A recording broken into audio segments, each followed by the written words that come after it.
A volte si vuole iniziare una maglia con qualcosa di diverso dal solito rotolino, dalla solita costa.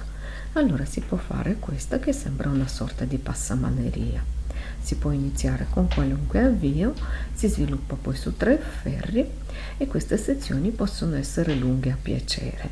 Naturalmente non troppo lunghe, altrimenti si perde l'effetto. Se dobbiamo proseguire con un punto diverso dalla maglia rasata, possono corrispondere al multiplo necessario per il nostro punto. Qui sono 5 maglie. Ho avviato con l'avvio alla nordica 22 maglie, 20 un multiplo di 5 e 2 maglie di vivagno. E lavoro 3 ferri a legaccio, cioè faccio tutte le maglie diritte al primo, secondo e al terzo ferri. Fatti questi 3 ferri, faccio le maglie di vivagno, lavoro 5 maglie normalmente come richiede il mio punto. Nel mio caso tutto a diritto, 1 2 3 4 5. E ora faccio fare un'acrobazia al resto della maglia. Lo giro verso di me, faccio passare il ferro, praticamente lo avvolto su se stesso e continuo a lavorare.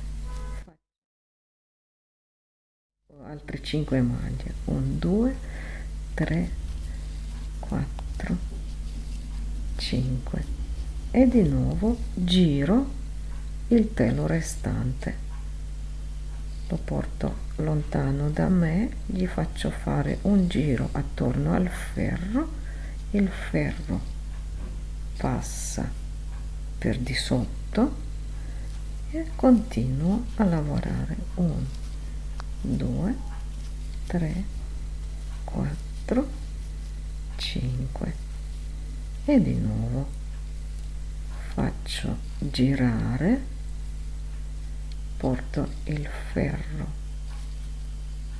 indietro e continuo a lavorare, nel mio caso a maglia rasata, o se avessimo scelto un punto diverso con il nostro punto, oppure si potrebbe fare prima 2 ferri a maglia rasata e poi passare al punto scelto. Quindi giro il lavoro e il ferro di ritorno lo lavoro a rovescio. Si forma così in fondo alla maglia questo doppio cordoncino avvolto su se stesso.